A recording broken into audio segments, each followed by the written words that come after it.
Podemos? Êxodo 35, então, é o nosso início.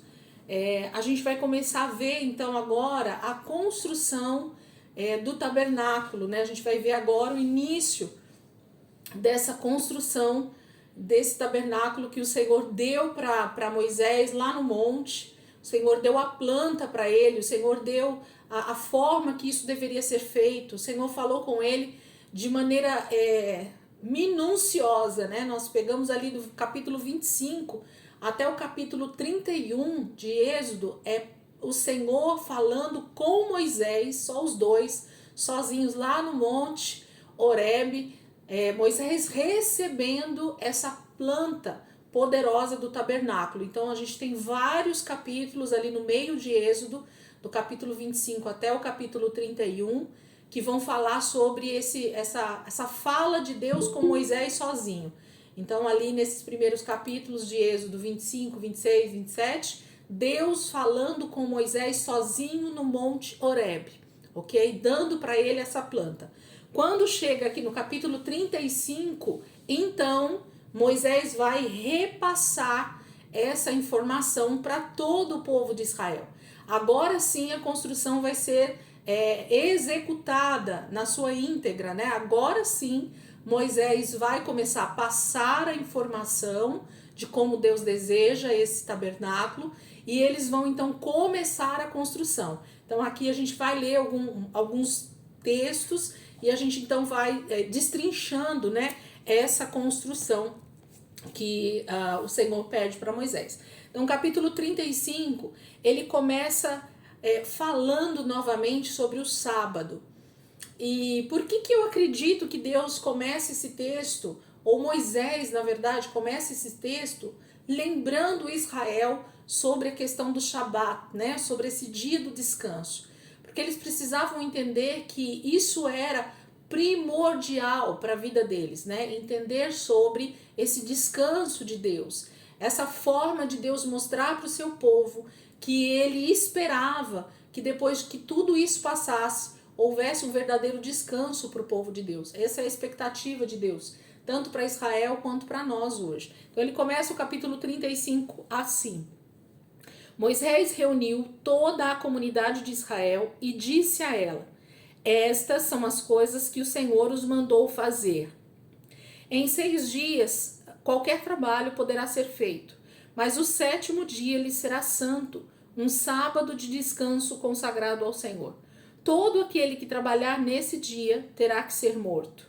Nem sequer acendam fogo em nenhuma de suas casas no dia de sábado. Então eu vou parar aqui só para a gente lembrar, eu não vou falar de novo sobre o sábado, porque a gente já falou um pouco sobre esse assunto, mas ele está lembrando novamente Israel, todo o povo que ele reúne ali diante dele, a respeito de um princípio, né? Não vou nem falar mandamento, porque vai além de um mandamento. É um princípio que Deus deu ao seu povo, que o povo aprenda a descansar nele, aprenda a compreender que Deus deseja de nós esse entendimento. Deus deseja que eu e você possamos entender que descansar, confiar, né, compreender esse princípio em Deus, ele é maravilhoso. Então entender que nós precisamos desse descanso, que nós precisamos parar para contemplar a grandeza de Deus, cuidando de nós durante 6 dias, e no 7º então a gente para e relembra tudo esse tempo que o Senhor tem estado conosco. Então é uma maneira de refletirmos,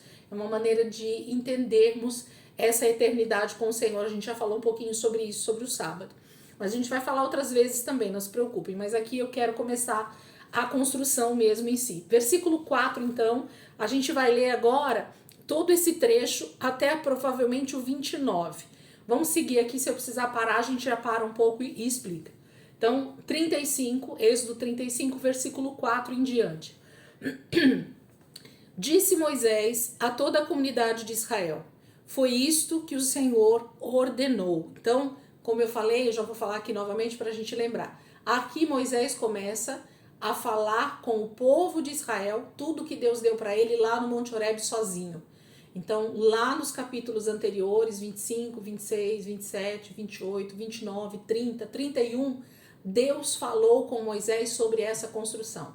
mas eles estavam sozinhos. Então era Deus e Moisés lá no monte. Agora aqui, nesse exato momento, no capítulo 35, é que então Moisés reúne todo o povo diante dele e ele vai falar o que Deus falou para ele, ok? Então é isso que está acontecendo aqui. Versículo 4, então, novamente. Disse Moisés a toda a comunidade de Israel: foi isto que o Senhor ordenou: separem dentre os seus bens uma oferta para o Senhor. Todo aquele que de coração estiver disposto trará como oferta ao Senhor ouro, prata e bronze, fios de tecido azul, roxo e vermelho, linho fino e pelos de cabra, peles de carneiro tingidas de vermelho e couro, madeira de acácia, óleo para a iluminação, especiarias para o óleo da unção e para o incenso aromático, pedras de ônix e outras pedras preciosas para serem encravadas no colete sacerdotal e no peitoral. Todos os que dentre vocês forem capazes virão fazer tudo quanto o Senhor ordenou: o tabernáculo com sua tenda e sua cobertura, os ganchos, as armações, os travessões, as colunas e as bases, a arca com suas varas, a tampa e o véu que protege, a mesa com suas varas e todos os seus utensílios, e os pães da presença, o candelabro com seus utensílios, as lâmpadas e o óleo para a iluminação, o altar do incenso com suas varas, o óleo da unção e o incenso aromático, a cortina divisória à entrada do tabernáculo, o altar de holocausto com sua grelha de bronze, suas varas e todos os seus utensílios, a bacia de bronze e sua base, as cortinas externas do pátio com suas colunas e bases, e a cortina da entrada para o pátio, as estacas do tabernáculo e do pátio e suas cordas, as vestes litúrgicas para ministrar no lugar santo, tanto as vestes sagradas de Arão, o sacerdote, como as vestes de seus filhos, para quando servirem como sacerdotes. Então, toda a comunidade de Israel saiu da presença de Moisés, e todos os que estavam dispostos, cujo coração os impeliu a isso, trouxeram uma oferta ao Senhor para a obra da tenda do encontro, para todos os seus serviços e para as vestes sagradas. Todos os que se dispuseram, tanto homens como mulheres, trouxeram joias de ouro de todos os tipos, broche, brincos, anéis e ornamentos, e apresentaram seus objetos de ouro como oferta ritualmente, movida perante o Senhor.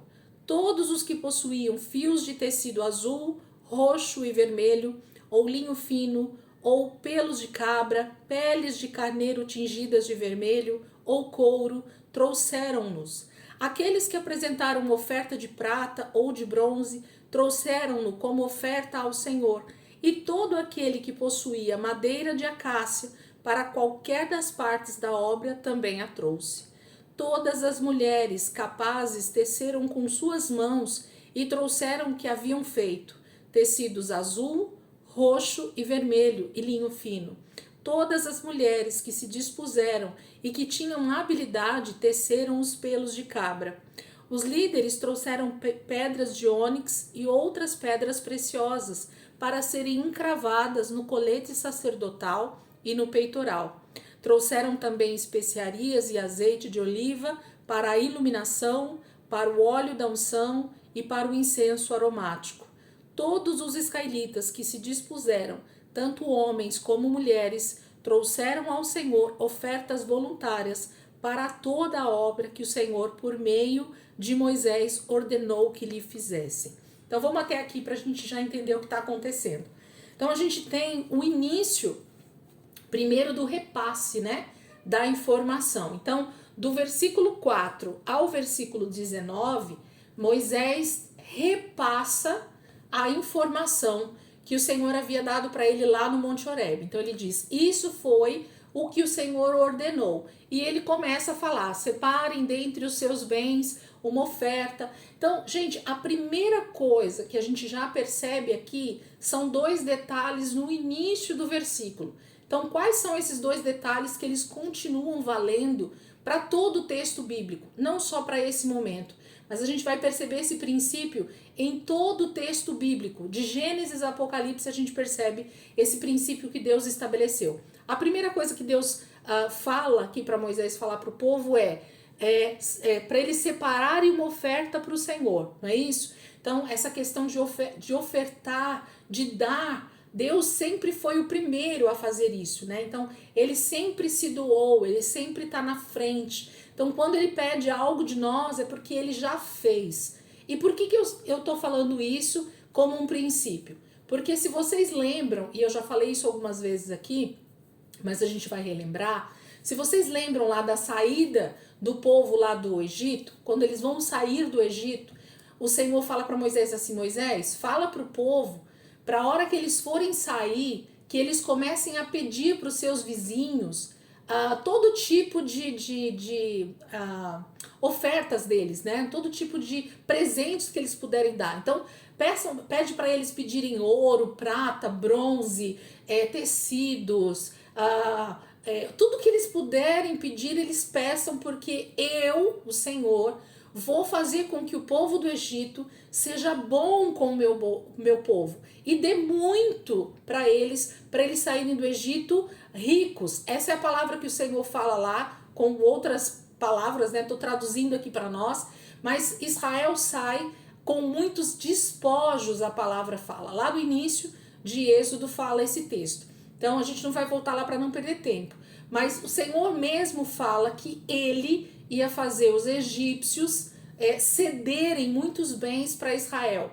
Israel sairia rico do Egito. Porque como eles trabalharam como escravos durante muitos anos, 430 anos, eles não tinham bens para sair do Egito carregado de alguma coisa. Eles iam sair com uma mão na frente e outra atrás. Então o próprio Deus se antecipa, coloca no coração dos egípcios que eles presenteiem, que eles deem muitas coisas boas para os israelitas. Então, quando eles vão sair do Egito, eles saem com muitos despojos, a palavra de Deus fala.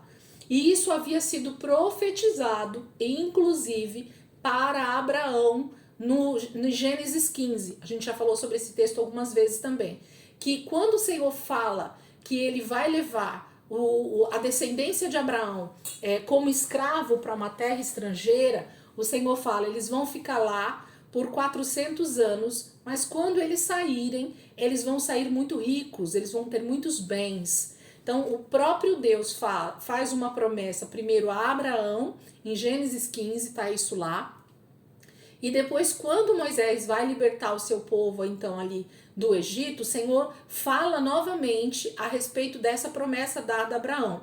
Ele fala, Moisés, fala para o povo pedir e eles vão dar. E os egípcios realmente dão, eles dão muitas peças, muitas coisas boas para Israel sair de lá. Então, quando Deus, olha só como Deus faz. Primeiro Deus nos dá, é sempre Deus primeiro, gente. Nunca é ele pedindo algo para nós que nós não podemos dar. Coloca isso na sua mente, coloca isso no teu coração. Sempre que Deus nos pedir algo, sempre que Deus propor algo como uma maneira de nós entregarmos algo de bom para o Senhor, primeiro ele já nos supriu disso. Deus nunca vai nos pedir nada que ele primeiro não tenha providenciado para nós. Isso seria loucura de um pai. Como é que eu, como uma mãe, chego para o meu filho ou para minha filha e peço algo que eu sei que ele não pode me dar, que ele não tem condições de me dar? Isso seria loucura, né? Se nós não faríamos isso com o filho natural nosso, imagina Deus, né? Então, pode falar. Marli, pode falar.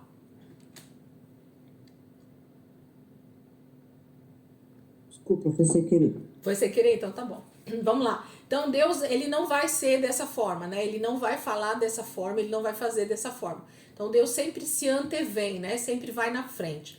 E aqui não é diferente. Então, como os egípcios deram muitos presentes para Israel e eles saíram muito ricos, vamos tentar lembrar números, gente, só para vocês entenderem.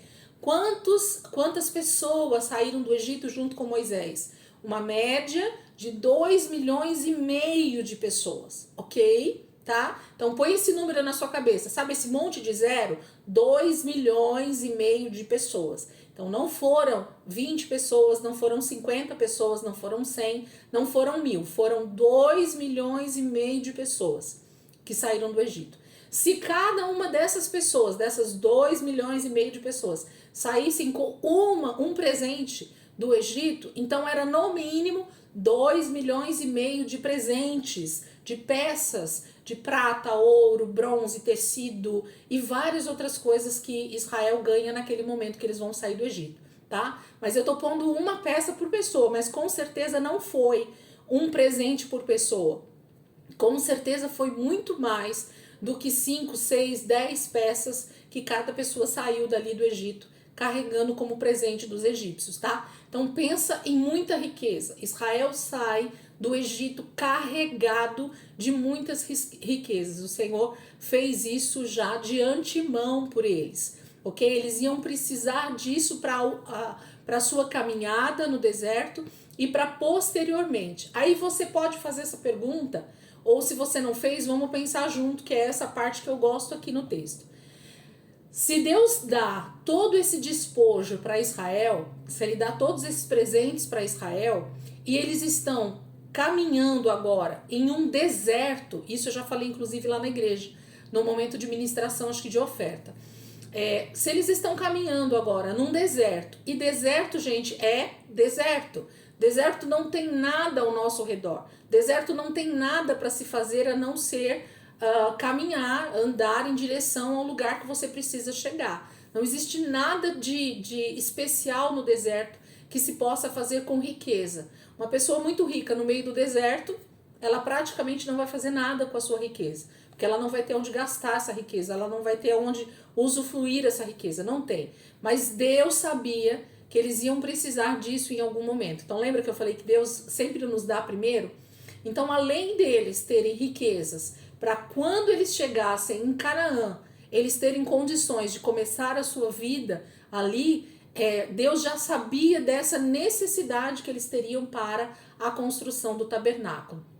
Então Deus é quem providenciou todo o material necessário para o próprio tabernáculo. Aquilo que Deus queria que o seu povo fizesse, porque o tabernáculo é um desejo de Deus, e nós vamos ver isso no texto, é um desejo do próprio Senhor, e Ele mesmo providencia, então, todo o recurso necessário para a construção desse tabernáculo. Por isso, Deus começa o texto dizendo exatamente isso que nós acabamos de ler aqui. Porque Deus vai sempre provar o meu e o teu coração a respeito de onde está de verdade o nosso coração. Nas riquezas, nas nossas posses, naquilo que o próprio Deus nos deu, porque não foi o Senhor que deu a riqueza para eles. Então por que eles haveriam de negar algo ao Senhor? E isso a gente pode lançar para os nossos dias também, vocês concordam comigo? Se é Deus quem nos dá saúde, se é Deus quem nos dá o nosso trabalho, se é Deus quem nos dá condições de trabalhar, se é Deus então que nos dá o nosso sustento diariamente, e é Ele quem faz, a gente tem que ter consciência disso. Por que eu tenho tanta dificuldade em entregar aquilo que Deus está me pedindo para qualquer coisa que seja feita na sua obra? Então fica aí a pergunta para nós e aí a gente volta para cá. Então o Senhor faz essa chamada através de Moisés e ele diz que ele agora quer provar o coração desse povo através da sua atitude. Olha só o que a palavra de Deus diz, que a gente acabou de ler. Versículo 5.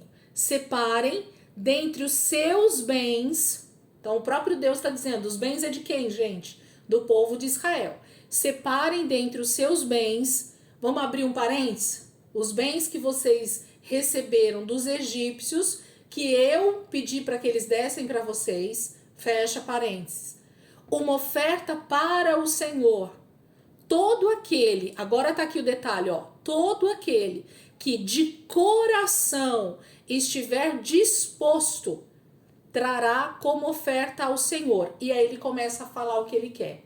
Então, a grande questão, a chave desse princípio bíblico que Deus deixa desde o início, desde Gênesis, Se eu entendo que tudo que vem para mim vem do próprio Deus, por que que eu negaria algo ao Senhor quando Ele me pede? Por que que eu negaria algo que vem da mão do próprio Deus para voltar para Ele? Então, é uma loucura do próprio ser humano achar que reter aquilo que Deus está nos pedindo para benefício da sua obra, para benefício do nosso próximo ou para o nosso próprio benefício, é loucura reter isso, né?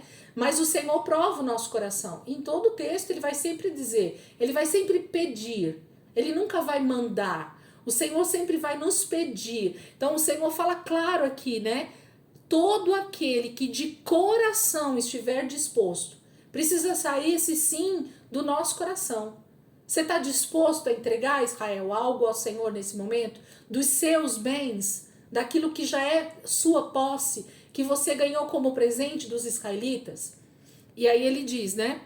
Trará como oferta ao Senhor. E ele começa a listar tudo que eles precisam trazer. E eu gosto desse texto, que ele está lá em Êxodo 25, e Moisés fala novamente aqui, porque o texto começa desde o material mais precioso até o material mais simples, né? Ele começa falando de ouro, prata e bronze, e ele continua falando até chegar em especiarias para o óleo da unção e para o incenso aromático, as pedras, né? Mas ele fala de coisas muito simples no final do versículo 9, 8 e 9, e ele começa falando de coisas bem preciosas no início, que o principal aí é o ouro.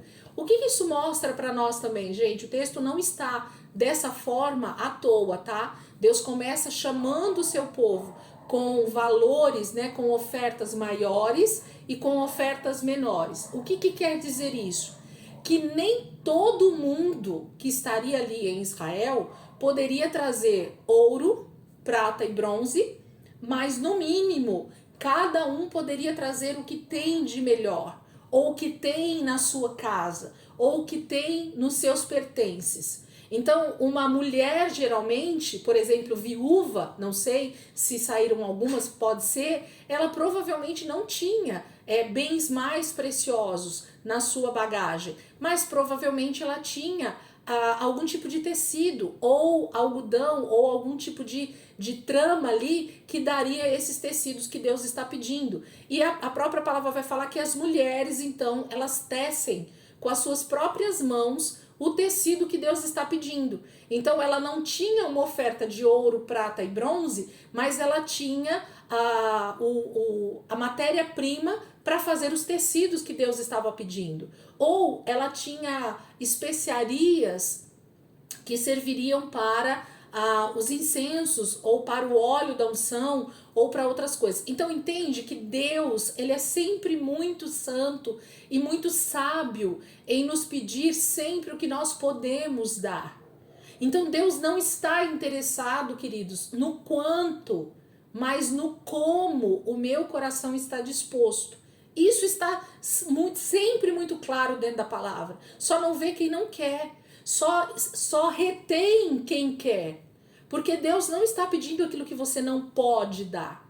Deus está pedindo aquilo que Ele sabe que você tem à disposição para entregar. Então esse é o principal. Então o povo já começa aqui com essa chamada de Deus para essa grande oferta, porque a construção era grandiosa, a construção ia demandar muito material, ainda que eles estivessem no deserto e ainda que o tabernáculo de Moisés seja muito mais simples do que a gente vai ver lá na frente quando a gente chegar em Salomão com a construção do Templo de Salomão. Então isso aqui é muito menor do que a grandeza do Templo de Salomão, mas mesmo assim a gente vai perceber a grandeza desse momento de ofertas que o povo vai trazer para o Senhor. Tudo bem até aqui? Então eles vão falar ali até o versículo 9 sobre os tipos, né, de materiais. Então ele fala da pele, do tecido azul, do linho fino, e ele vai falando. Quando chega no versículo 10, ele diz assim, ó: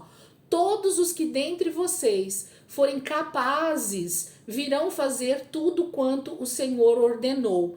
Então agora aqui a chamada é para outra coisa. Agora a chamada era para mão de obra. E Deus, gente, ele sempre vai fazer isso que está aqui também. Ele sempre vai buscar pessoas capazes. Isso não, essa palavra que está aí no português, capazes, ou no hebraico, uma palavra muito parecida com habilidade, né? Com pessoas que têm habilidade, ela não está aí à toa. Essa palavra não está aí por acaso, ok? Essa palavra está aí porque Deus busca pessoas capazes para fazer a sua obra, para fazer aquilo que ele precisa. Então eu vou abrir um parênteses aqui para nós. Quando nós nascemos e começamos a crescer na nossa família e vamos então nos desenvolvendo, o sistema que nós temos hoje fala de uma educação, né? Então nós vamos para a escola, né? Para pré-escola, depois o ensino fundamental, o ensino médio e faculdade e tudo mais. E tantas outras coisas que nós podemos buscar como habilidades. Falar outras línguas, tocar um instrumento, fazer algum tipo de artesanato, aprender a cozinhar, tantas coisas que o nosso Deus dá ao ser humano como criatividade, porque ele é um Deus criativo. Deus pede para que a gente possa usar o nosso tempo da melhor maneira possível, com tudo que a gente tiver de recursos nas nossas mãos, para que a gente seja pessoas capacitadas. Por quê? Porque no momento em que Deus precisar usar essa capacidade que você tem, você vai estar apto para ela.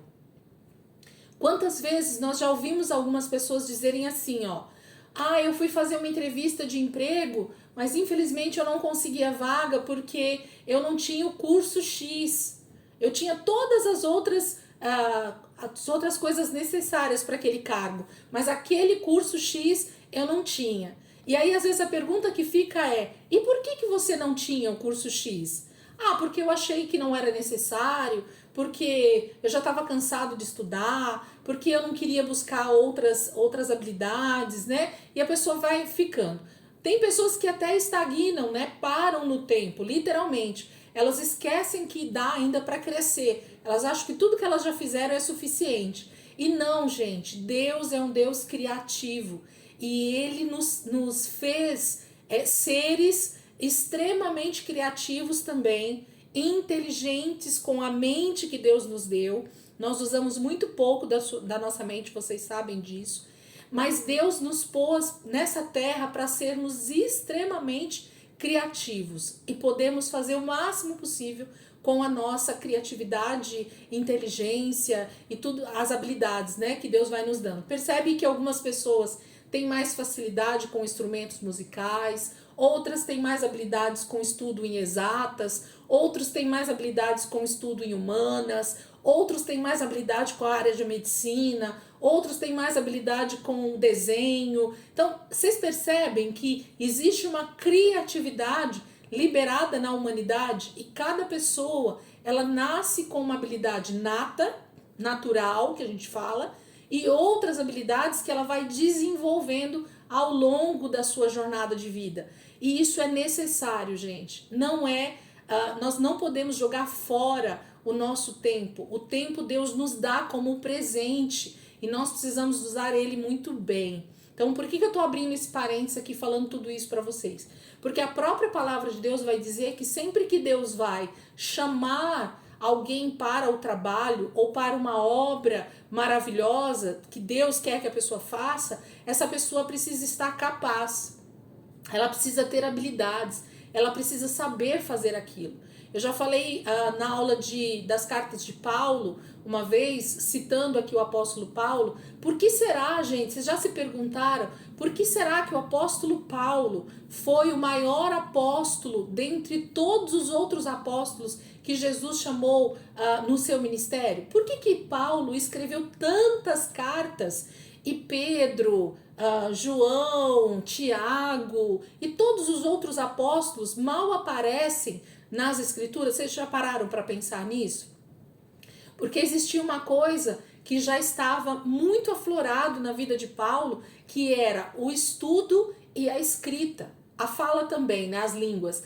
Paulo era um homem que falava várias línguas, não se sabe dizer nem ao certo quantas eram, mas no mínimo ele sabia falar o grego, que era a língua principal, o aramaico, o hebraico, porque ele era fariseu. Então ele já dominava as 3 línguas principais da época, né, do mundo do Império Romano. Pensa aí no mundo inteiro que a gente tem hoje, Paulo dominava as 3 línguas principais, né? Então Paulo tinha muitas habilidades e por isso então Paulo vai ter tanta facilidade em colocar em palavras, em colocar nessas cartas que a gente tem hoje, todo o ensino necessário para que a igreja, eu e você, tivéssemos a compreensão do evangelho e de toda a doutrina que o Novo Testamento vai trazer para nós. Percebem as habilidades aí sendo colocadas em questão?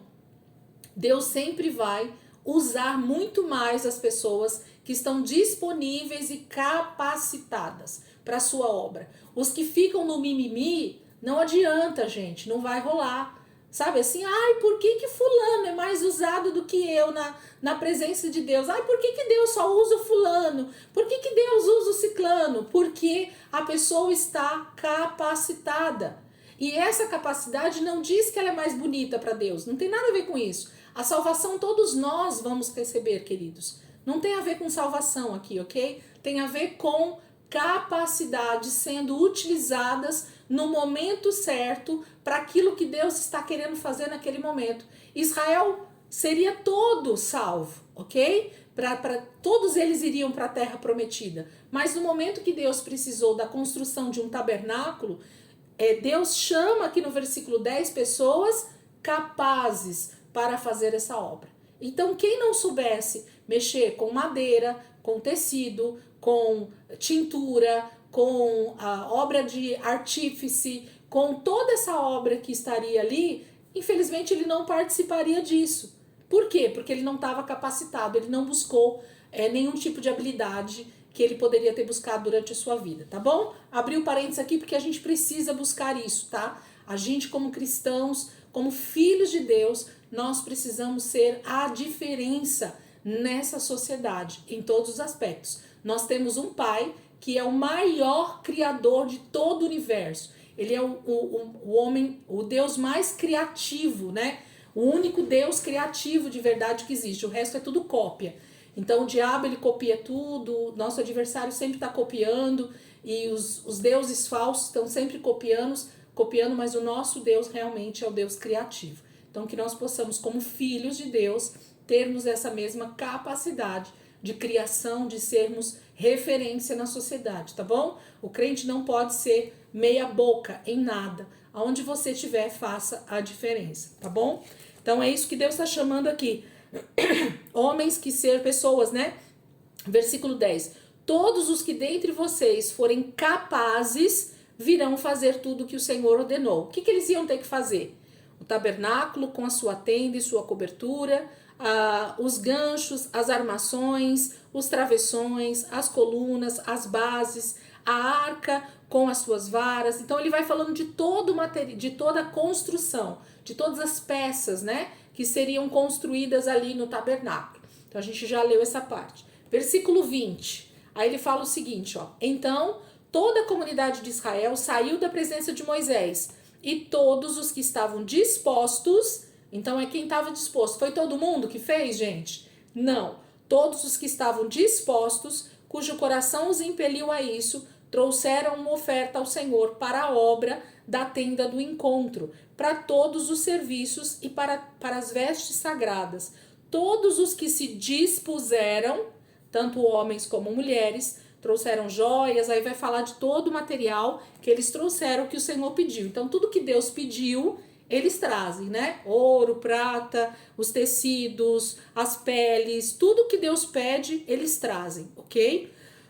Fala no 25 que todas as mulheres capazes. Então, tinha mulher que não sabia fazer tecido, gente? Tinha, lógico que tinha. Mas as que sabiam, podiam nesse momento ajudar na obra do tabernáculo, ok? Então, elas teceram, né, com as suas próprias mãos lá os tecidos que Deus tinha pedido e fazem essa oferta. No 27, fala que os líderes, provavelmente os líderes das tribos, né? Os maiorais das tribos, eles com certeza ficavam com as peças mais caras, então por isso que eles trouxeram, né? trouxeram pedras de ônix, estou no versículo 27, gente. Outras pedras preciosas para serem encravadas no colete sacerdotal e no peitoral. Trouxeram também especiarias e azeite de oliva para iluminação, para o óleo da unção e para o incenso aromático. 29. Todos os israelitas que se dispuseram, tanto homens como mulheres, trouxeram ao Senhor ofertas voluntárias para toda a obra que o Senhor, por meio de Moisés, ordenou que fizesse. Então fica claro aqui que desde o primeiro momento Deus chama esse coração disposto, né, para ofertar, não só financeiramente falando, com ouro, prata e tudo mais, mas também para ofertar o seu trabalho. Aqueles que eram capazes iam estar ali dispostos a trabalhar nesse tabernáculo. Vamos seguir aqui no versículo 30? A gente vai ver aqui o seguinte, ó. Disse então Moisés aos israelitas: o Senhor escolheu Bezalel, filho de Uri, neto de Ur, da tribo de Judá, e o encheu do Espírito de Deus, dando-lhe destreza, habilidade e plena capacidade artística para desenhar e executar trabalhos em ouro, prata e bronze, para talhar e lapidar pedras e entalhar madeira para todo tipo de obra artesanal. E concedeu tanto a ele como a Oliabe, filho de Aizamaque, da tribo de Dan, a habilidade de ensinar os outros.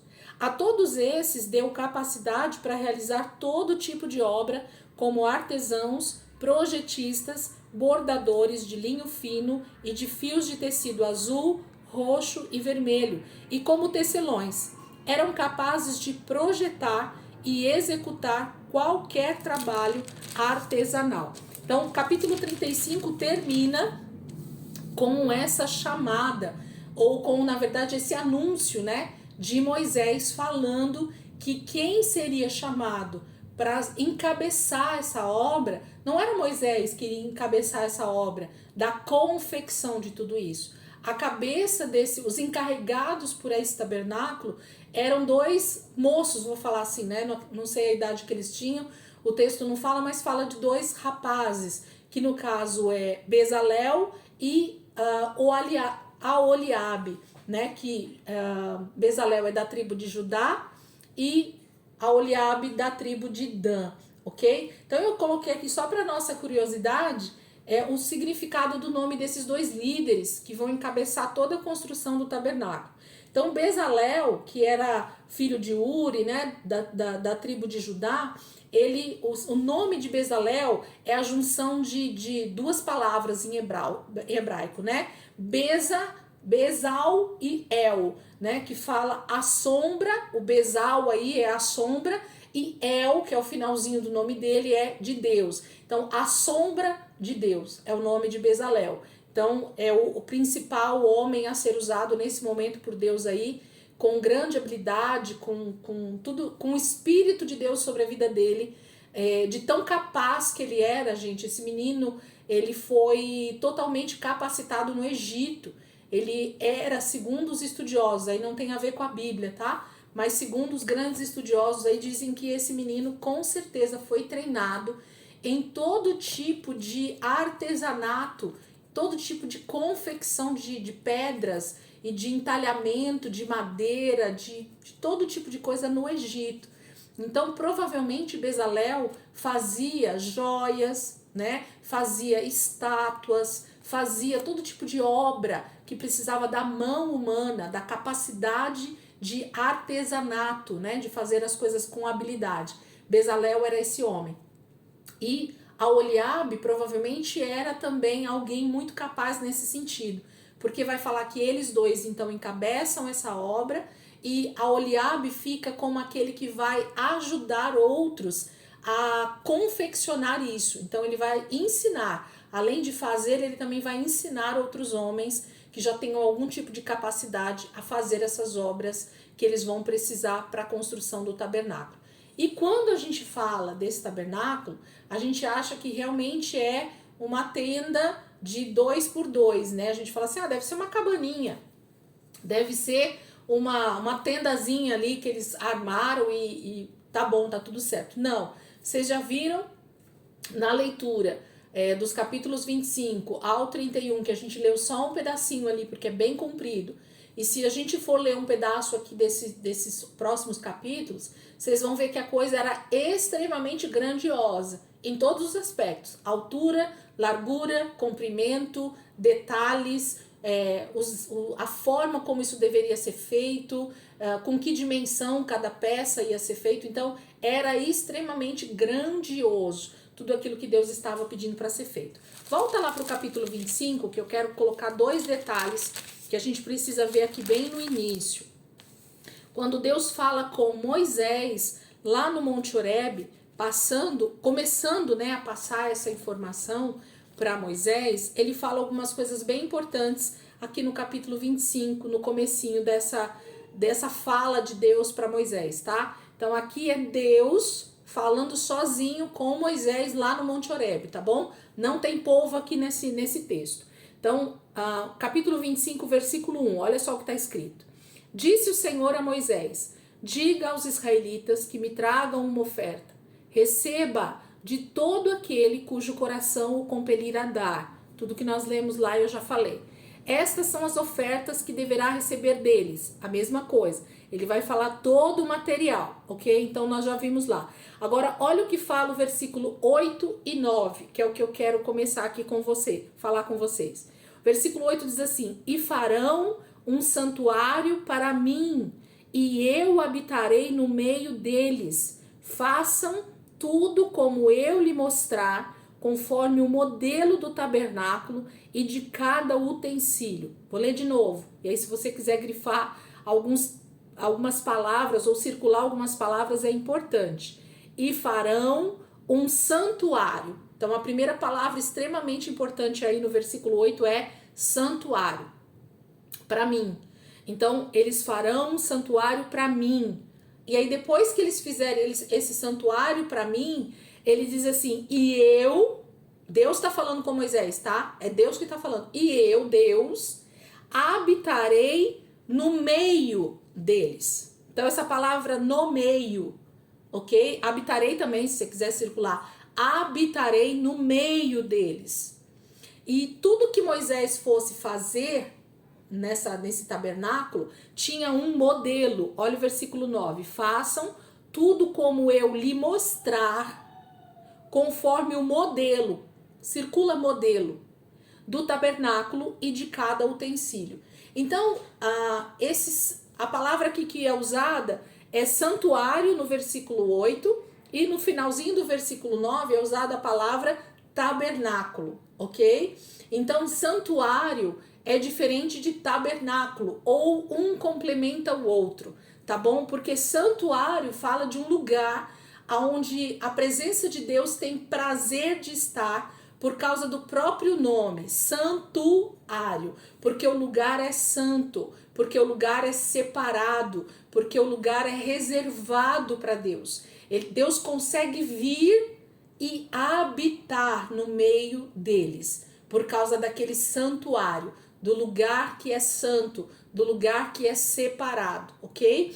E aí depois vai falar então sobre essa questão do modelo do tabernáculo. O tabernáculo fala de todo o espaço físico ali, gente, desde a parte de fora, que é o átrio, até a parte da tenda do encontro mesmo, que é a parte interna, né, do santuário, que era onde justamente a presença de Deus estava. Então a presença de Deus vinha no Santo dos Santos. Então Deus está falando para Moisés, quando ele começa a falar sobre o tabernáculo, ele fala sobre essa questão da oferta, deles trazerem tudo que ele ia precisar. Então o povo era o responsável por essa construção em todos os sentidos, pela material utilizado, pela mão de obra a ser utilizada, pela confecção de tudo isso. Então é o povo de Israel que em conjunto tem a responsabilidade de construir um tabernáculo. Podemos abrir um parênteses aqui para a gente falar algo poderoso e que me veio aqui à mente agora, falando isso para vocês. Gente, preparar o corpo de Cristo, se você quiser anotar, anota, porque às vezes eu não vou conseguir lembrar o que eu vou falar, apesar que está gravado, não precisa se preocupar. Preparar o corpo de Cristo a igreja, né? A igreja que é o corpo de Cristo. Preparar o corpo de Cristo como essa noiva totalmente adornada, totalmente santa, imaculada, preparada para a volta de Cristo, é uma responsabilidade de todo o povo, ok? A construção do santuário, a construção do tabernáculo, de onde Deus iria habitar, era uma responsabilidade de todo o povo de Israel. Não era só de Moisés, que era o líder, não era só de Bezalel, que era o artesão, não. Deus já começa o texto aqui no capítulo 25, falando para Moisés, mas Moisés, você vai falar para todo o povo que eles vão contribuir para essa construção. E aqui não estou falando somente de financeiramente, mas de todo o processo, todo o processo. Por isso que eu falei, a construção da igreja, do corpo de Cristo, da noiva de Cristo, preparada, adornada, madura, é uma responsabilidade minha, sua, nossa. Não é uma responsabilidade só do pastor, não é uma responsabilidade só do presbítero, não é uma responsabilidade só do padre, não é uma responsabilidade só dos apóstolos, não é uma responsabilidade só do líder de tal ministério, não. Eu, você e todo o povo somos responsáveis por essa construção, por essa edificação. Se eu e você estivermos negligenciando essa construção de alguma maneira, seja com as ofertas, e aqui estou falando do financeiro, mas de todo o restante, seja com mão de obra, seja trabalhando com toda a habilidade e capacidade que Deus me deu, eu estou negligenciando o meu chamado de igreja. E aqui Israel estaria negligenciando o seu chamado de Israel, ok? Então a gente precisa entender que Deus diz que é em conjunto, nunca é sozinho, nunca é separado, nunca é individual, a coisa sempre é coletiva. Deus chama Israel para construir o tabernáculo, Deus chama Israel e os gentios para construir a igreja. Então eu e você somos responsáveis por tudo isso, ok? É mais sério do que a gente imagina. E ele diz então que ele quer um santuário para ele habitar no meio. Gente, abre um parênteses agora para nós. Onde é que o Espírito Santo deseja habitar quando nós ainda não nos convertemos?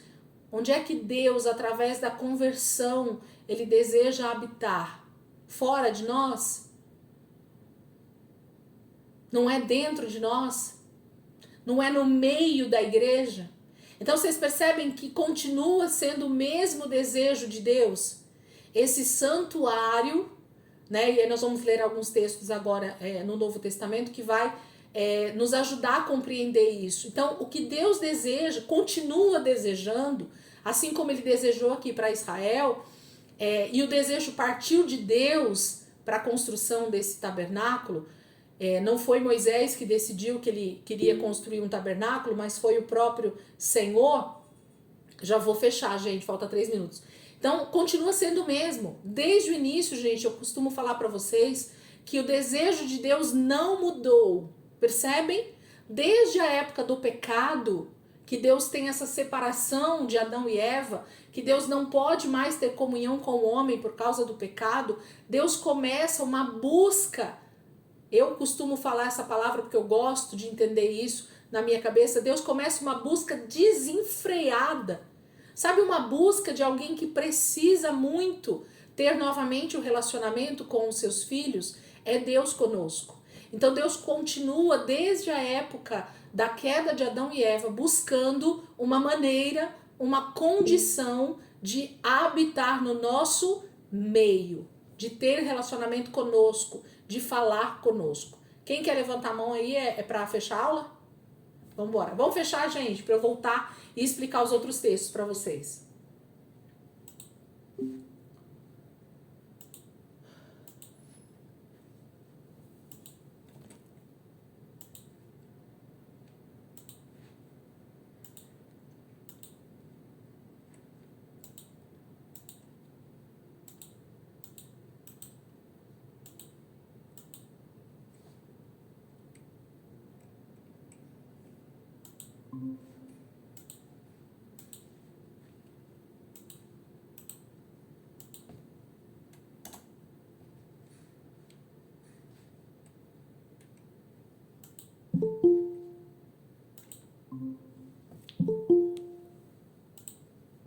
Ô, Rainha, Hum? o lugar que ele fala que já existe tem algo a ver com um dia a Nova Jerusalém ser igual à Não, medida? ela é. Já tá... Ela é igual. Ela já está sendo edificada lá desde a queda, né? Então, que a gente fala que pode ser, inclusive, o próprio Éden, que foi tirado da terra e está lá sendo construído, né? Então, isso são suposições, mas pode ser. Então, esse lugar já existe. O modelo é por causa disso, né? O modelo já existe, já está lá, prontinho para ser copiado. A Daiane estava falando aqui, gente, comigo, a respeito desse modelo que Deus fala, né, para Moisés. Façam tudo como eu lhe mostrar, conforme o modelo do tabernáculo e de cada utensílio. Então, isso fala de um Deus que está mostrando, literalmente.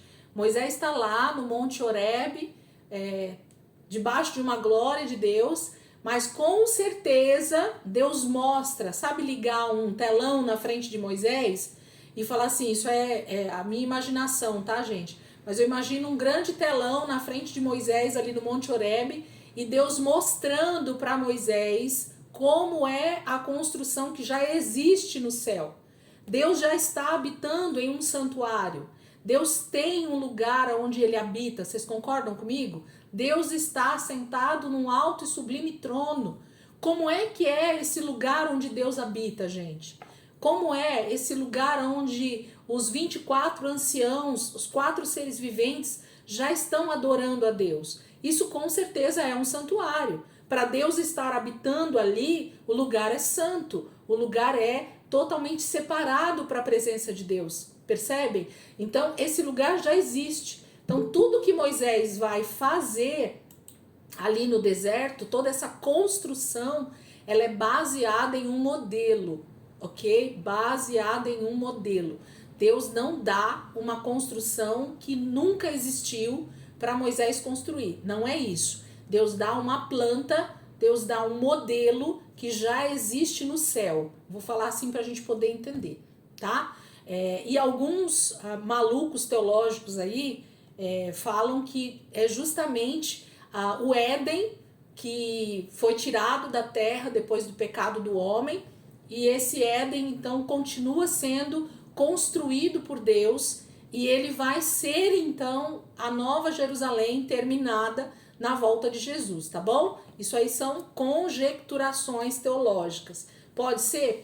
Pode não ser? Também pode, tá bom? Mas a gente gosta de pensar que se o Éden não existe, ninguém achou ele na terra, e ele existiu, a gente sabe que ele existiu, e que existe uma terra, uma nova Jerusalém sendo preparada para nós, e ela vai descer aqui para a terra, para nós habitarmos nela. Então a gente acredita que existe uma construção sendo finalizada até a volta de Jesus. Aí essa construção é extremamente poderosa, maravilhosa, celestial e tudo mais, tá bom? Então é só um adendo aqui pra gente. Vamos voltar lá pro capítulo 35, mas eu quero que vocês abram agora comigo. Nós terminamos o 35, vamos ver o 36, o começo dele aqui. Vamos pegar o comecinho do 36 para a gente já adiantar um pouquinho aqui esse pedaço e eu vou lá para o Novo Testamento depois. Capítulo 36 diz assim, ó, Êxodo 36. Assim, Bezalel, Aholiabe e todos os homens capazes, a quem o Senhor concedeu destreza e habilidade para fazer toda a obra de construção do santuário, realizarão a obra como o Senhor ordenou. Então Moisés chamou Bezalel e Aholiabe e todos os homens capazes, a quem o Senhor dera habilidade e que estavam dispostos a vir realizar a obra. Receberam de Moisés todas as ofertas que os israelitas tinham trazido para a obra de construção do santuário, e o povo continuava a trazer voluntariamente ofertas, manhã após manhã.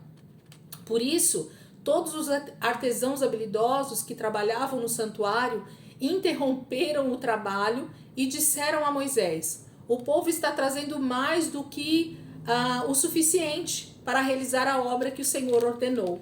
Então Moisés ordenou que fosse feita esta proclamação em todo o acampamento: nenhum homem ou mulher deverá fazer mais nada para ser oferecido ao santuário. Assim, o povo foi impedido de trazer mais, pois o que já havia recebido era mais do que o suficiente para realizar toda a obra. Então, o Senhor chama, né?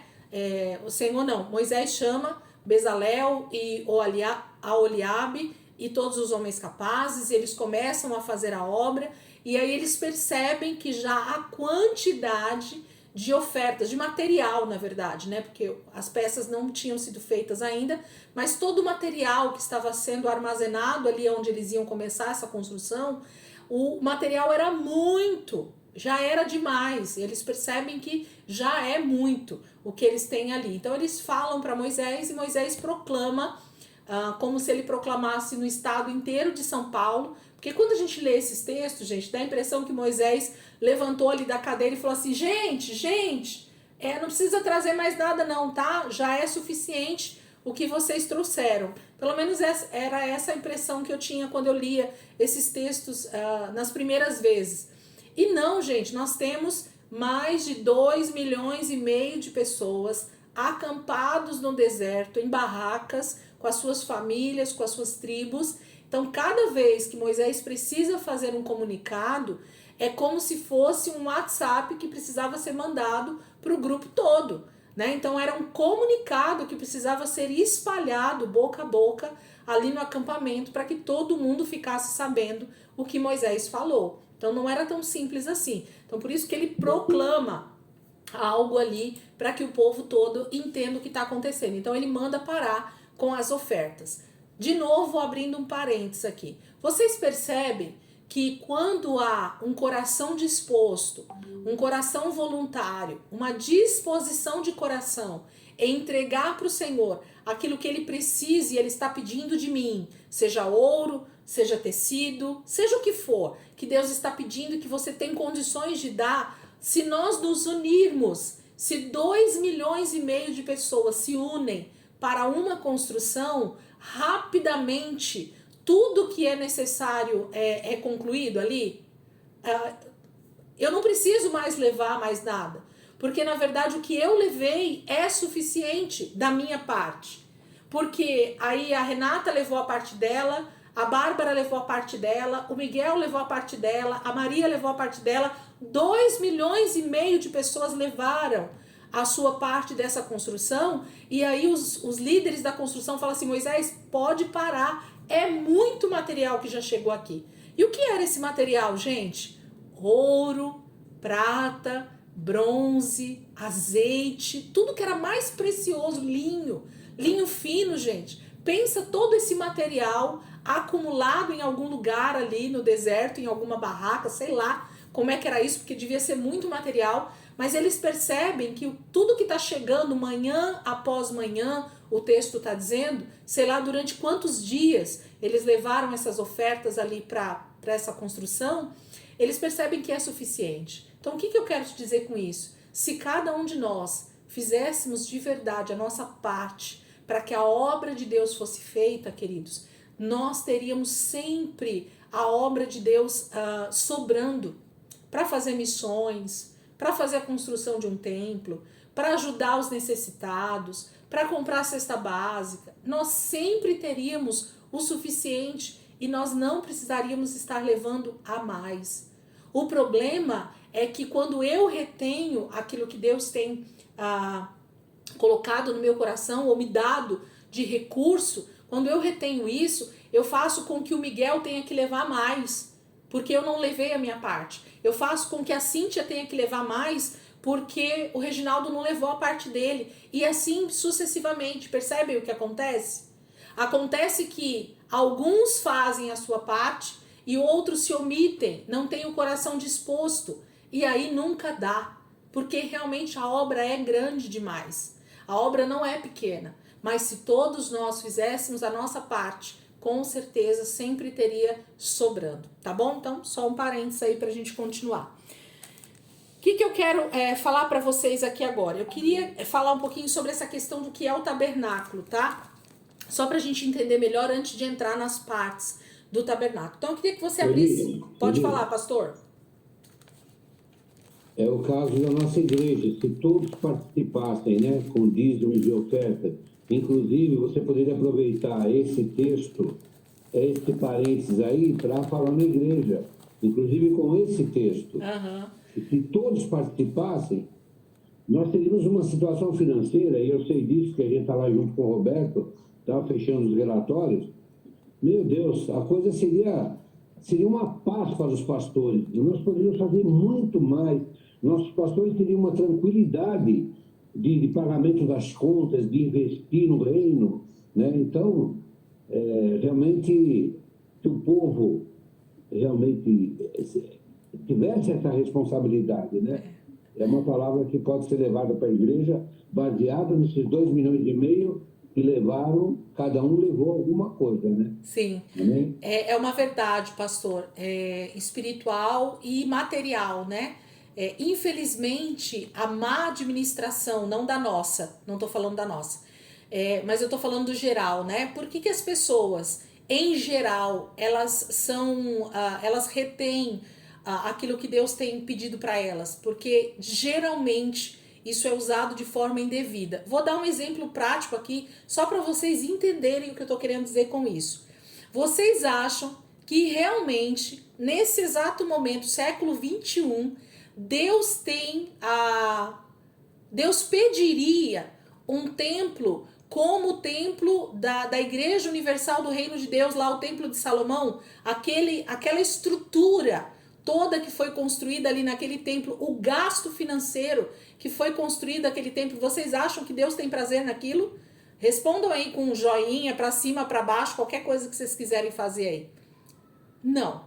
E o que eu tô querendo dizer com isso? Por causa da falta de senso a respeito da vida financeira que as pessoas têm, elas acabam esbanjando financeiramente o que deveria ser muito bem distribuído no reino, com o que realmente Deus está pedindo para fazer, do que...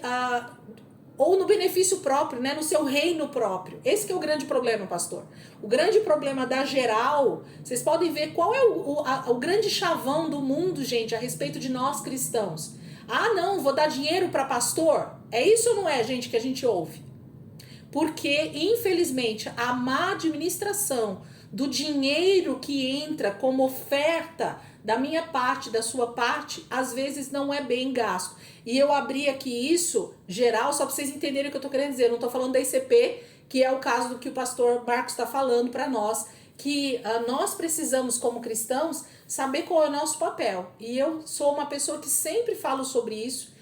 Quem tá comigo há mais tempo sabe que o meu primeiro estudo, praticamente, lá na ICP, nessa igreja que eu tô hoje, foi sobre dízimo, primícias e ofertas. Eu sou uma pessoa que prego muito sobre isso, porque vivo isso há muitos anos e sei a minha responsabilidade. Sei. Eu sei que muitas vezes eu ainda falho em entregar ainda mais do que eu deveria com os recursos que Deus tem me dado. Porque tudo que Deus nos dá, gente, todo recurso que Deus nos dá, Ele nos dá para um benefício no reino.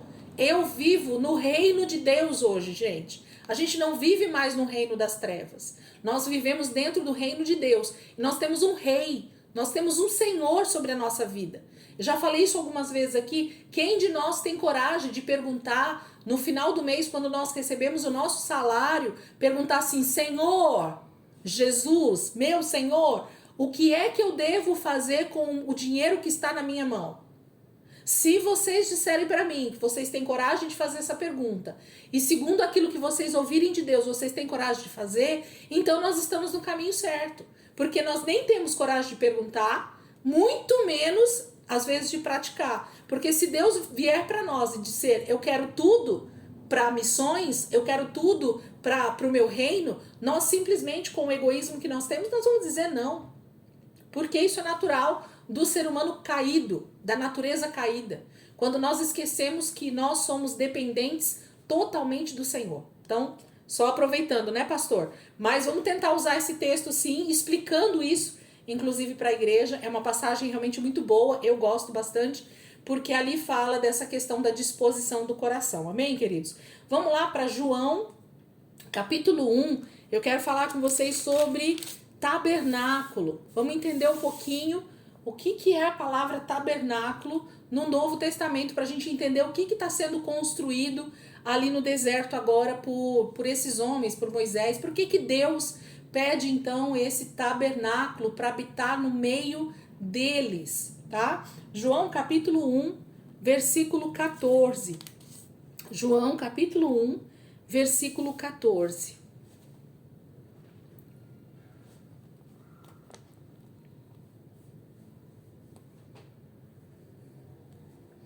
João, capítulo 1, versículo 14, diz assim: aquele que é a palavra tornou-se carne e viveu entre nós. Vimos a sua glória, glória como do unigênito, vindo do Pai, cheio de graça e de verdade. Eu queria algumas versões aí, quem tá com outras versões que não seja NVI, que tá um pouquinho diferente dessa minha, eu queria que você aproveitasse para ler para mim, por favor, esse mesmo versículo. João 1,14. Na minha diz assim: e o Verbo se fez carne e habitou entre nós, e vimos a sua glória, como a glória do unigênito do Pai, cheio de graça e verdade. Isso, legal. Quem mais? Tá com outra versão?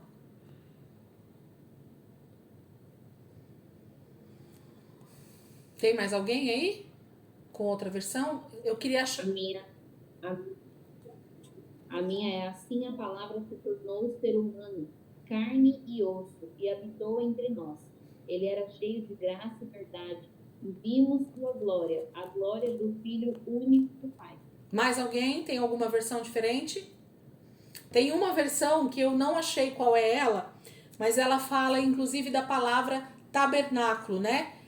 Que na verdade eles falam que a tradução da palavra do grego usada nesse texto de João 1,14 para habitou, essa palavra no original, habitou no grego, ela tem uma conotação, um entendimento de tabernaculou, ok? Então o que Jesus fez foi tabernacular entre nós.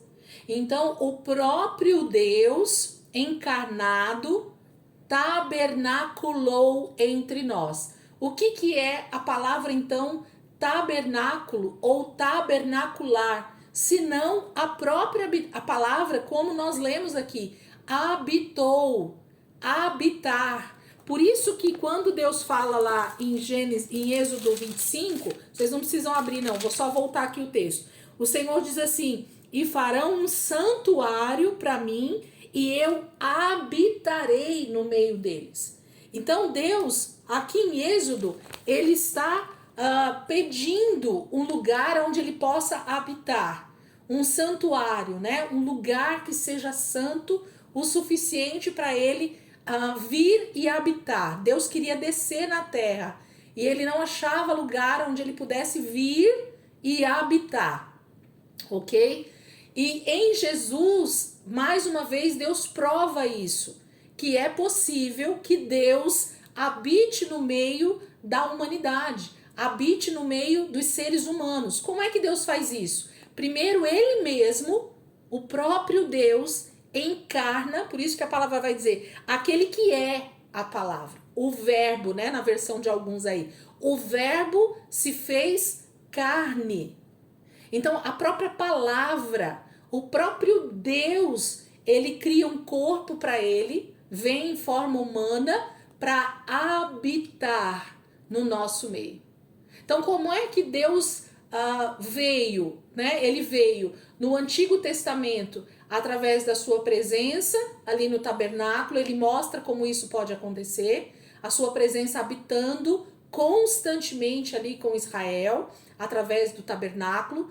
mas ele também mostra isso agora como o tabernáculo representa, e a gente vai entender isso, o próprio Cristo, ele aponta para Jesus Cristo, o tabernáculo, então agora ele prova isso, ele realmente faz isso acontecer na realidade, no nosso tempo, né? Jesus vem e nasce ali com um corpo físico e Deus tabernaculou entre nós.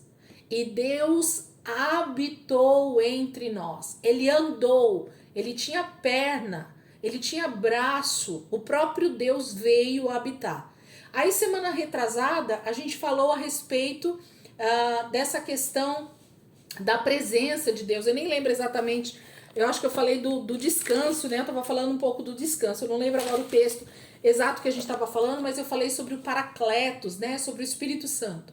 E aí, no início da aula eu falei, como é que Deus hoje deseja habitar no nosso meio, gente? Como é que é isso? Como é que Deus pode habitar hoje no nosso meio? Se não, através do que o próprio Jesus disse, né, em João 14, que a gente leu semana retrasada, dizendo que ele fala assim, e fiquem tranquilos, porque eu não vou deixar vocês órfãos, vocês não vão ficar sozinhos, eu vou continuar no meio de vocês. Mas como agora que Deus, o próprio Cristo, né, o Paracletos, como é que ele vai estar no nosso meio? Como é que Deus habita hoje na terra? Qual é o tabernáculo que Deus habita? Qual é o santuário que Deus habita, gente? Quem quer responder aí? Renatinha até levantou a cabeça. Diz assim, ó, eu sou esse santuário que Deus habita hoje. Hoje o Espírito Santo habita no nosso meio, através de mim e de você. Eu hoje sou esse tabernáculo de Deus, o santuário da habitação de Deus. Então Deus estava através do tabernáculo construído por Davi, ele estava apontando para Jesus, mostrando Jesus, e quando Jesus vem, ele diz assim, eu vou continuar habitando, é o meu desejo, habitar no meio de vocês. Como é que eu vou habitar no meio de vocês? Agora através do meu Espírito, do Paracletos, daquele que vai andar junto, daquele que vai habitar dentro de vocês. Onde é que o Espírito de Deus agora habita, gente? Se não dentro do nosso santuário. Elisângela, como é que você prova isso? Que eu sou o santuário de Deus. Vamos ler alguns textos? Eu queria que você abrisse comigo 2 Coríntios, capítulo 5. 2 Coríntios, capítulo 5. Você tá entendendo de como você é algo extremamente precioso, gente? O negócio é top nas galáxias. 2 Coríntios, capítulo 5, a partir do versículo 1. Olha que texto de Paulo fenomenal. Quem estudou comigo as cartas de Paulo provavelmente vai lembrar um pouquinho desse texto.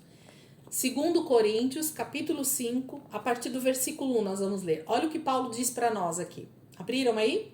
2 Coríntios, capítulo 5, a partir do versículo 1. Diz assim, ó. Sabendo que, se for destruída a temporária habitação terrena em que vivemos, temos da parte de Deus um edifício, uma casa eterna nos céus, não construída por mãos humanas. Vou parar aqui só pra gente já pensar. Olha o que Paulo está falando. Sabemos que se for destruída a temporária habitação terrena em que vivemos, qual é a habitação terrena que nós vivemos, gente? Vocês acham que Paulo estava falando da casa que você vive? Não. Paulo está falando do nosso corpo, e a gente vai entender isso aqui no texto todo. Então, se essa casa aqui essa habitação aqui que a gente vive hoje, terrena, esse corpo terreno nosso aqui, ele for destruído, nós temos o quê? Nós temos da parte de Deus um edifício. Então fala assim, gente, eu sou simplesmente uma casinha, um sobradinho. Eu sou só uma casa térrea. Eu sou só uma cabana. Né? Para alguns aí é um palácio, para outros é uma tendazinha, cada um tem o seu tamanho aí, né? Então, ok, nós somos uma casa terrena, que ela pode ser destruída a qualquer momento, porque a gente pode morrer a qualquer momento. Mas qual é a nossa garantia? Qual tem que ser a nossa expectativa? Que nós temos, da parte de Deus, um edifício sendo construído. Deus está construindo algo espiritual para nós, um corpo espiritual para nós que a gente nem imagina. E Paulo está falando de um edifício, ok? Uma casa eterna nos céus, não construída por mãos humanas. Então o nosso corpo, quando ele for transformado na volta de Jesus, quando nós formos salvos e nós tivermos o nosso corpo transformado, como vai ser o nosso corpo, gente? Na Bíblia da Renata está escrito, na minha Bíblia está escrito barraca em que vivemos. É isso que eu falei, cada um tem um tipo de corpo aí, né? Uns tem algo melhor, outros uns cuidam melhor, outros colocam um material um pouquinho melhor. Mas vamos voltar. Entende que Deus tem algo para nós muito mais poderoso do que essa carne terrena que nós temos aqui caída? É isso que a gente precisa entender. Versículo 2. Enquanto isso, enquanto você vive nesse corpo, nessa barraca aí da Renata, enquanto isso, gememos, desejando ser revestidos da nossa habitação celestial, porque estando vestidos, não seremos encontrados nus, pois enquanto estamos nesta casa, olha o português, gente, nesta casa, gememos e nos angustiamos. Você geme aí, gente, com dificuldades, com angústia, com tribulação? Então, você está dentro dessa palavra que Paulo está falando. Pois, enquanto estamos nesta casa, gememos e nos angustiamos, porque não queremos ser despidos, mas revestidos da nossa habitação celestial, para que aquilo que é mortal, aquilo que morre, porque para que aquilo que é mortal, aquilo que morre, seja absorvido pela vida. Gente, a transformação do nosso corpo para um corpo incorruptível na volta de Jesus vai ser algo poderoso. Nós vamos voltar a ter o corpo exatamente como Adão tinha antes da queda. Sabe o corpo perfeito de Adão, gente? Que ele olhava para Eva nu e não tinha problema nenhum, de tanta glória que era, de tanto poder, de tanta beleza que era o ser humano na glória de Deus sem pecado. É desse corpo que Paulo está falando. Com um corpo mortal que morre, a gente geme, se angustia e deseja ardentemente a volta de Jesus para sermos revestidos. Vamos continuar o texto aqui? Deixa eu ver se a gente consegue tirar um pouquinho, extrair um pouquinho mais. Seria até ali o versículo 5. Versículo 5 diz assim: foi Deus que nos preparou para esse propósito, dando-nos o Espírito como garantia do que está por vir. Tem algumas traduções que fala que o Espírito foi dado como penhor. Tem alguma aí que tá penhor, o Espírito, no versículo 5? Olha lá, ó, Aninha, Maria, legal, e o pastor Marcos. Gente, o que a palavra no versículo 5 tá falando de Paulo? Paulo tá dizendo assim, ó, vocês sabem como Deus vai cumprir a promessa que ele fez de voltar e nos dar uma vida eterna com ele? Vocês sabem por que nós temos certeza disso? Porque Deus deu como garantia, como penhor, o Espírito Santo de Deus que habita dentro de mim e de você. Ele deixou uma parte dele, Deus deixou uma parte dele dentro de nós, habitando dentro de nós, para nos dar a garantia de que ele vai voltar e vai nos transformar assim como ele é. Gente, isso é poderoso demais. Sim ou não? Por isso que ele deseja habitar no nosso meio. Isso é poderoso demais. Vamos pegar um outro texto? 1 Coríntios, volta aí um livro.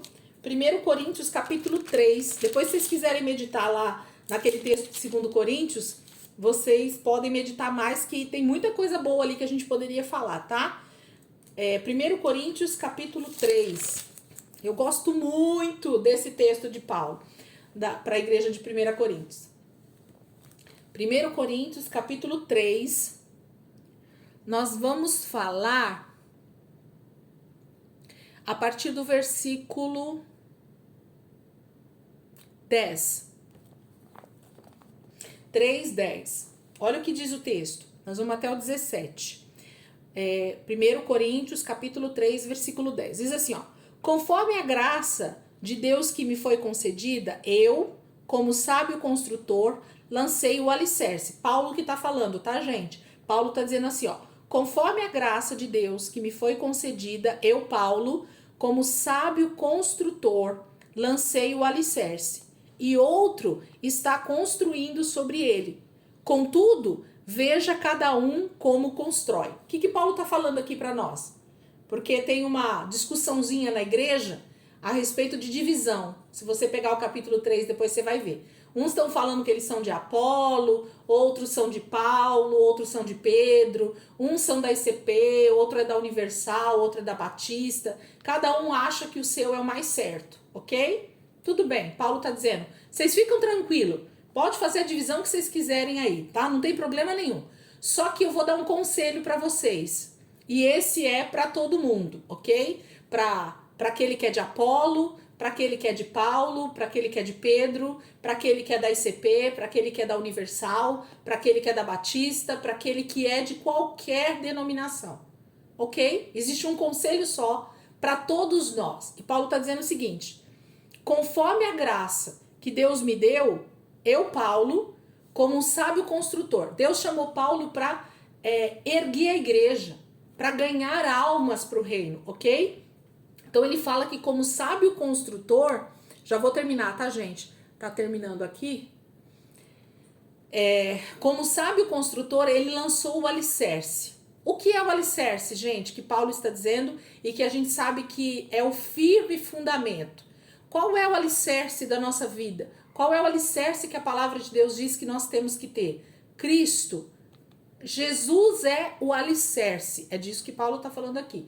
Jesus é o nosso alicerce. A base da nossa fé é Jesus, o evangelho, a salvação. Essa é a base. Aí Paulo diz assim, ó.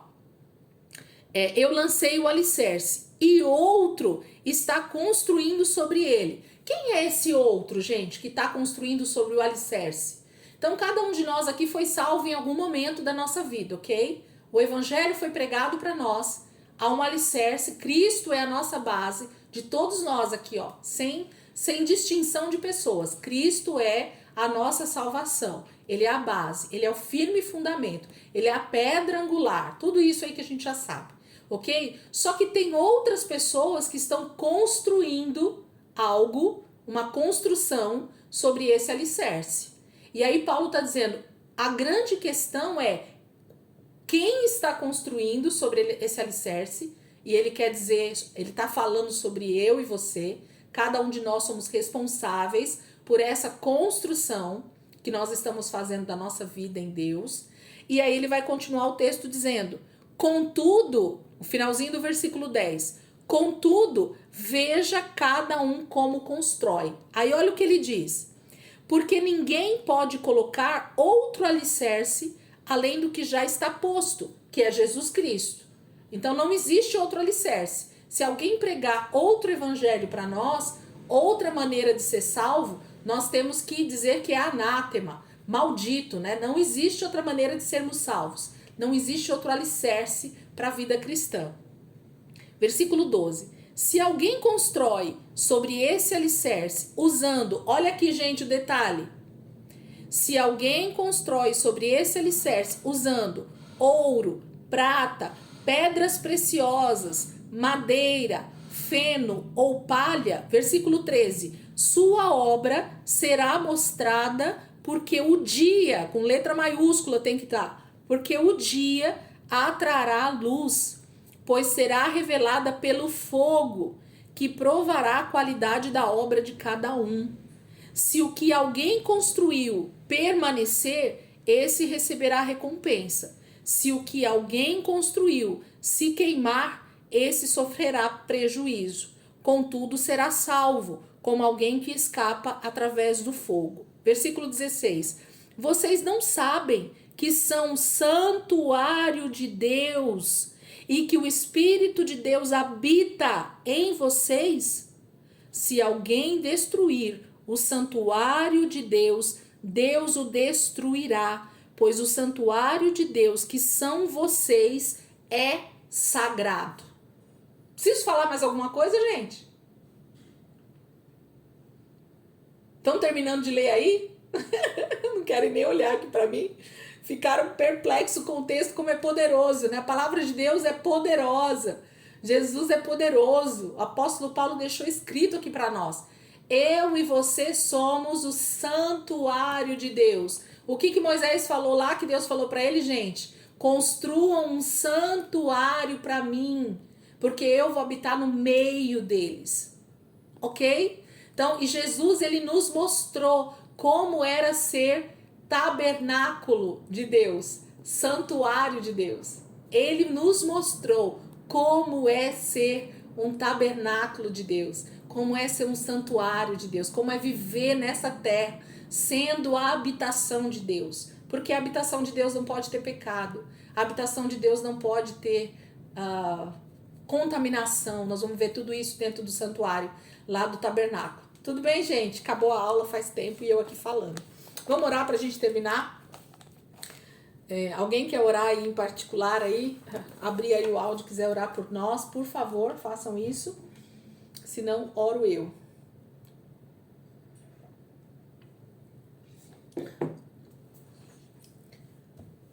Alguém? Alguém? Vamos orar, gente, então. Jesus, obrigada, Pai.